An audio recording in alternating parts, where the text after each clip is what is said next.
Now, there is also something that I feared would happen. I feared this last night, and I'm surprised it only took 24 hours to happen. There are people in the Australian media who want to bring this crap here. They want to pretend that Australia has an exact carbon copy situation of what's been happening in the United States, word for word. Because, of course, we must hang with the cool kids. We must be able to protest with Antifa. We must desperately want to be on the bandwagon, that is where Twitter is or wherever these particular protests are. The ABC today was already trying to gin up that this is like something that happened here in Australia. The Turnbull Times, they too were out there trying to say that this is something very similar. And, hey, Australia, you should be paying attention. Australia, why don't you react the same way? Well, here's the bad news for you tonight. This crap is coming to Australia. There will be a protest. It'll happen in the next couple of days. It will be in Sydney. Of course, the promise is for it to be a peaceful demonstration. And I hope that's the case. The fact that it's happening in the daytime is good. The fact that it's not happening in the middle of summer is great. The fact that it's happening in a place where there's not a lot of shops around it, even better. But this crap is happening here.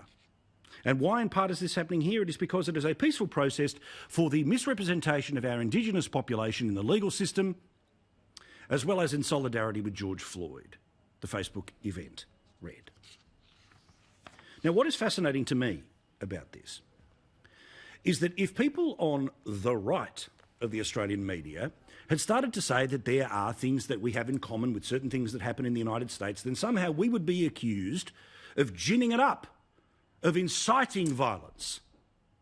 But when the Turnbull Times and Channel 2 try to say, hey, we've got our problems here too, hey, have you seen this? We've got all the facts and figures for you. You probably won't read the article, but it makes for a really angry headline on Twitter that you'll just forward on to your mates to then justify the protest. Come on. Let's see where this goes. But you know what's going to happen, and I covered plenty of these protests way back when as a radio reporter. Look, they say hundreds are going to be there. It'll probably be a few dozen. There'll end up being more police there than probably protesters. And there will be shitbags in that protest, just as there is in every other protest, who will try to do things that I've seen with my own eyes.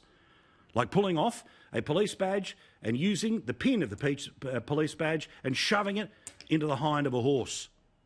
Maybe throwing marbles underneath a horse as it tries to move around. I hope none of this happens. But the same crazies have been around for a long time. They've rebadged themselves time after time after time after time.